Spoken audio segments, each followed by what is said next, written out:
In our next episode on what's happening to dispersed teams and what can be done keeping agility in mind, our colleague from PM Power Consulting, Paramu, responds with his views on what can be done to ease anxiety, loneliness, and what leaders can do, in addition to how a new future of working remotely can evolve as an outcome of what we're currently going through.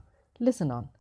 There are basically two questions. One is this a disruption, or is this going to cause a disruption in the way teams are working or organizations are looking at teams or plans and all that?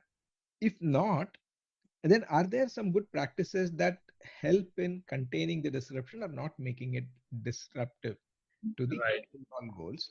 Second aspect is how to handle this situation either at a team level or at an individual level. Okay. So, Shiv, the interesting thing about this disruption or this dispersal that has happened in the last 1 or 2 weeks is that it's not only forced, but it's also sudden. I don't think anybody really expected this to happen. Now, if you take my son in Berlin or my children and my daughter and son-in-law in Sweden, for them also this is sudden. I mean, they all seem to be really anxious, right? Especially in Europe, Germany, they have so many deaths and so many people affected. So people are all very anxious. Right?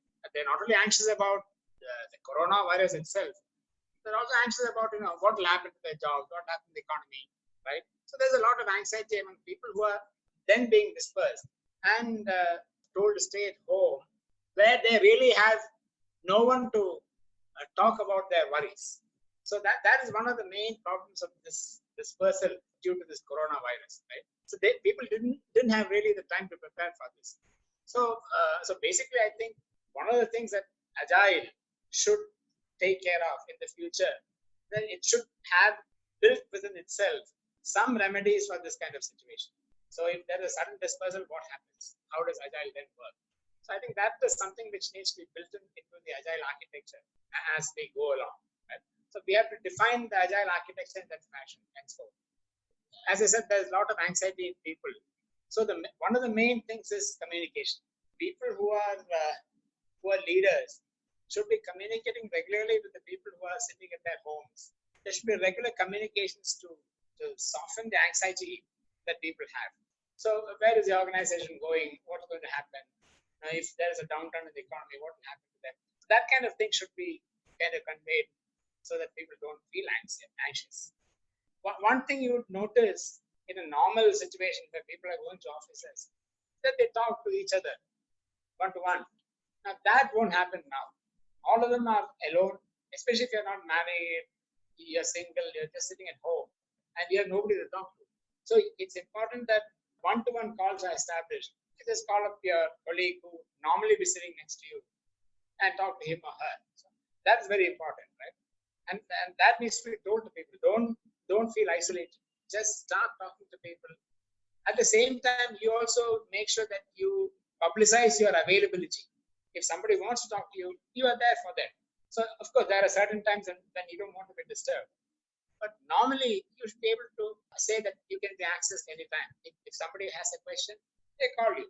So that exactly like it happens when you are sitting in an office next to each other. So that is very important. Of course, you need to have the standard, the normal stand-ups and the scrums, all that kind of stuff as it goes on.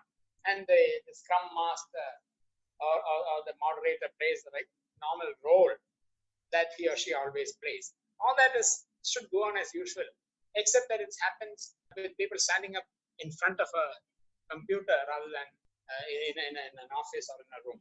So that all that is needed. And things like pairing, the two people working together on the same effort.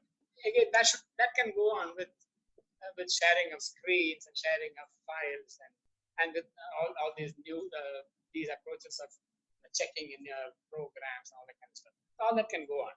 Sprints can go on as usual. A slightly more formal setup may be needed. One critical thing here is when you're actually sitting next to each other working on in a sprint, you can actually start asking questions to figure out whether you've actually done something. The definition of done. When you're far away, again, the definition of done is very critical, so that people no, something is done, so I can now start testing. So you can't go and ask, have you really finished doing this? So that kind of thing may be missing when you're sitting apart, right? So that definition of done should be more clearly understood by all the people. Again, as I said, there should be some random video conferencing within 3 or 4 people to simulate water cooler meetings, so that the atmosphere of office, which is what people miss out when they're sitting at home, especially if you're not a family person, they're alone, they miss out talking to people. And of course, they can't go to a pub, they can't go meet their friends. So they're really isolated and sitting at home, right? Which means they need to have this conversation. And it's not easy to have a video conference with your friends. In office, such a thing is possible. So I think that should continue. And I also say that people should have fun. You're sitting at home, as Dilbert asked, if I'm working from home, do I owe the organization the actual 8 hours I'm supposed to work, or only the 5 or 6 hours that I normally work? So if you're sitting at home, you realize that you don't have to put in the 8 hours. Because normally when you go to office, when you check in, you start your work, when you check out, your work is over. But in between, when you go to the bathroom, you go have a cup of coffee, you talk to people, all that is considered work. Whereas when you're sitting at home, you can't really consider that as work. Therefore, putting in 8 hours may not be needed. So you should be able to finish the normal work in about 5 to 6 hours working time. So I said that there's enough time left over to have some fun. You can write limericks about people, limericks about things. Make light of what is happening now. So all that is important. The other thing is, at the same time, if you're sitting here at home, you should not forget the customer. The customer is important, right? The customer also is facing the same situation, sitting at home, wondering what is going on, right? So if you are a customer-facing developer or a customer-facing PO or whatever, you have to talk to that person to reassure him that things are going well. The coronavirus will hopefully die down one day. Your project cannot stop. When normalcy returns, you have to get back to your normal routines. And the customer will expect that things would have progressed. That is important. Of course, occasionally check your way of working against our PM Power's agility values. So if it's a self-organization, it's a customer focus, it's your president, transformational leadership, all those things working. That's something which you need to check. If you normally, like in my son's office, there is a fridge where you can have beer or any other soft drinks. Therefore, I think the office should ensure that beer is delivered to everybody's house so that they can have the same beer that they would have had in the office. Right? So once people get comfortable with working in this fashion, I think the whole problem of remoteness slowly will disappear. And of course, over time, I suppose that it's not just seeing and hearing that will happen. It's also touching and smelling and tasting others. Then we'll have the complete experience.